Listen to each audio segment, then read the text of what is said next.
Umesh Pal shootout case में Prayagraj police ने गुजरात की साबरमती जेल में बंद बाहुबली अतीक अहमद के दफ्तर पर छापेमारी की थी। अतीक अहमद के इसी दफ्तर से पुलिस ने 72 लाख रुपए नगद और 10 पिस्टल बरामद की थी। और अतीक अहमद का ये जो दफ्तर है ये उसके नाम के हिसाब से जो है तैयार कराया गया था। उसकी हनक यहाँ पर साफ तौर पर दिखाई देती है और जो सूत्र हैं वो ये जानकारी दे रहे हैं, जो पुलिस से जुड़े हुए लोग हैं वो ये जानकारी दे रहे हैं कि दफ्तर का ये जो पीछे का हिस्सा था वो अतीक अहमद के टार्चर रूम के नाम से जाना जाता है। पीछे की तरफ 2 कमरे बनाए गए हैं, ये दोनों अतीक के टार्चर रूम थे।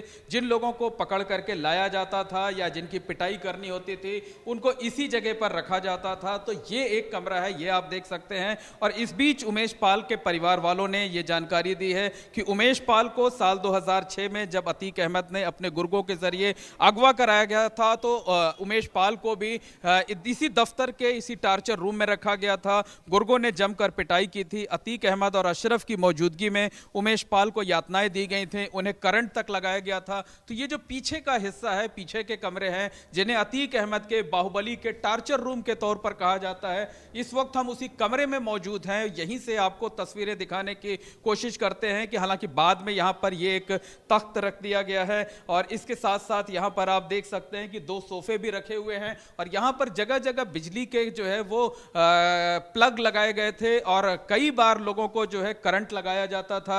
और लोग ये जानकारी दे रहे हैं कि अतीक अहमद यहां पर उमेश पाल को से अलग से बातचीत करनी होती थी, उससे अतीक अहमद इस कमरे में बात करता था। इसी कमरे की तस्वीरें हमने आपको कल दिखाई थी जहां से पुलिस ने 72 लाख रुपए बरामद किए हैं, 10 वेपन्स बरामद किए हैं। देखिए यहां पर ऐशो आराम का हर सामान है, बड़े बड़े सोफे यहां पर रखे हुए हैं, ये रेफ्रिजरेटर रखा हुआ है। इसके साथ साथ आप देख सकते हैं कि एयर कंडीशनर इसमें सेंट्रली लगा हुआ था। इसके साथ साथ एक रिवॉल्विंग चेयर रखी हुई है और इस पर देखिए कि ये ताश की गड्डियां रखी हुई हैं। यानी पिछले दिनों उमेश पाल शूटआउट केस से आसपास यहां पर लोग रहते थे और ये ताश की जो पत्तियां हैं उसे खेलते रहते थे, टाइम पास करते थे, मनोरंजन का भी साधन है। यानी एक तरफ टॉर्चर रूम है, उसके दूसरी तरफ मनोरंजन का रूम है और ये वो कमरा है जहां पर अतीक अहमद अपना चैम्बर बना करके लोगों से मिलता था, मुलाकात करता था।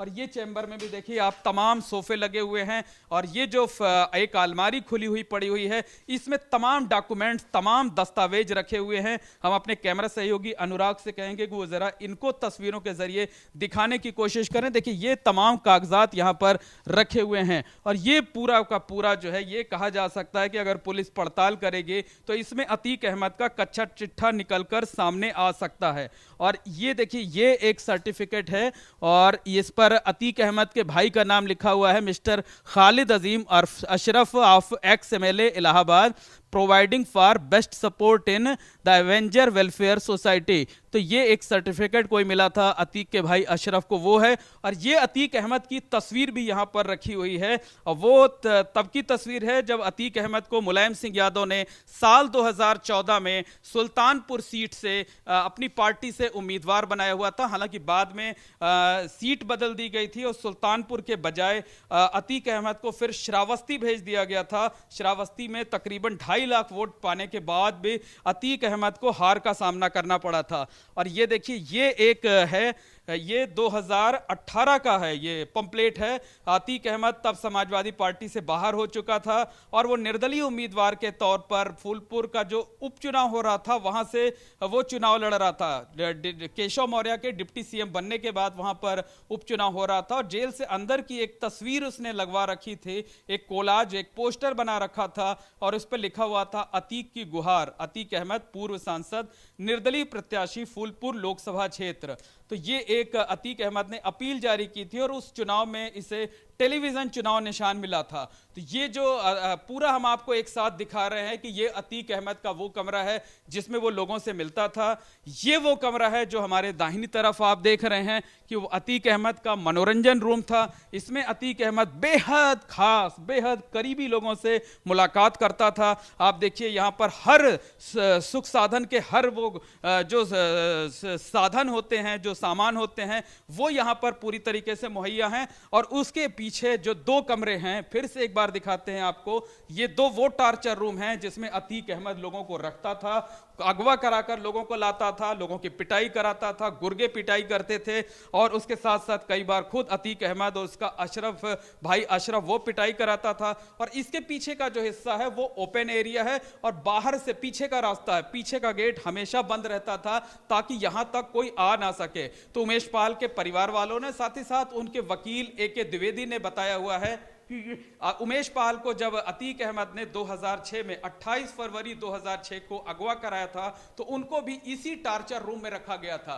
देखिए यहां पर पंखा नहीं लगा हुआ था, और एक इस तरीके से ये देखिए कहीं भी आपको पंखा लटकने का इस तरीके से हुक लगा हुआ नजर नहीं आएगा, इतना टेढ़ा इतना वो। और कहा यह जाता है कि अतीक अहमद हाथ पांव बांध करके लोगों को इसी जगह पर लटका देता था, इसी कमरे में करंट लगाया जाता था, मारपीट की जाती थी, टॉर्चर किया जाता था। तो ये अतीक अहमद का वो टॉर्चर रूम है जहां पर लोगों को रखा जाता था। और साल 2006 में जब उमेश पाल का अपहरण किया गया था तो उमेश पाल को भी इसी टॉर्चर रूम में रखा गया था, यहीं पर यातनाएं दी गई थी, और यहीं पर उनसे जबरन हलफनामा तैयार कराया गया था कि राजू पाल मर्डर केस में, जो कि BSP के विधायक थे, राजू पाल मर्डर केस में वो गवाही नहीं देना चाहते हैं, और यहीं से प्रेशर बना करके मारपीट करके करंट लगाने के बाद इसी टॉर्चर रूम में यातनाएं देने के बाद अगले दिन उमेश पाल से कोर्ट ले जाकर एक हलफनामा दाखिल करा दिया गया था। कैमरामैन अनुराग द्विवेदी के साथ मोहम्मद मोइन, ABP गंगा, प्रयागराज।